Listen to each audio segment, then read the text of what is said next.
New this morning, the U.S. Postal Service wants to be able to deliver concealable firearms, proposing a change to current law.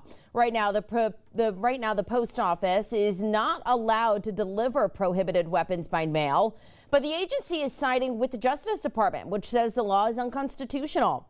Michigan joins 22 states in opposing the proposal. Michigan Attorney General Dana Nessel says allowing this would endanger the public. She says, quote, the U.S. Postal Service should not be used as a loophole for criminals to bypass Michigan law and flood our streets with untraceable firearms, end quote. Nessel also argues changing the law will make it more expensive for states to solve gun crimes, reducing the effectiveness of law enforcement tracing tools.